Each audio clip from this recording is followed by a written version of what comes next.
Quiero felicitar al programa ICUA por poder ayudar a muchos emprendedores a poder progresar y sobre todo a hacerse conocer.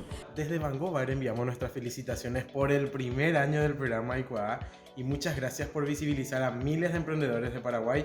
Gracias al programa, mi emprendimiento tuvo mayor visibilidad y se hizo más conocida. Agradecerle a todos la oportunidad que nos dio para llegar a tantas personas. Me ayudó mucho como emprendedora, como artesana, me ayudó muchísimo el impulso. Después del programa tuve muchísimos pedidos, tengo más alumnas, progresé mucho más. Fue una oportunidad muy linda el haber participado.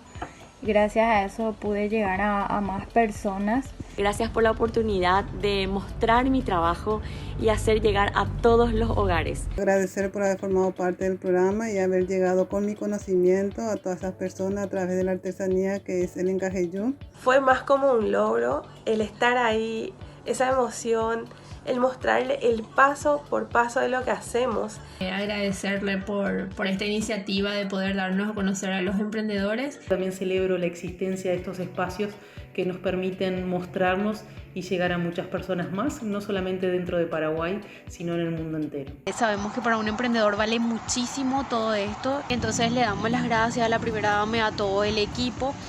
Mi negocio está siendo conocido por muchas personas y eso le beneficia también a mi trabajo y por eso quiero dar gracias también a ICUA por la oportunidad que me dieron. Y muchas gracias por dejarnos formar parte de este hermoso equipo y por apoyar a todos los emprendedores del país. Estoy súper contenta y agradecida con todo el equipo.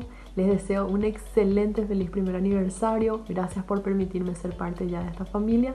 Y muchas gracias también al programa por apoyar a los emprendedores. Muchas felicidades, éxitos y bendiciones a todo el elenco, a toda la gente del programa ICUA. Que sigan cumpliendo muchos años más y que sigamos juntos, que sigan creciendo. Les animo a que sigan adelante para que muchos otros emprendedores tengan esta oportunidad espectacular. Felicidades y adelante.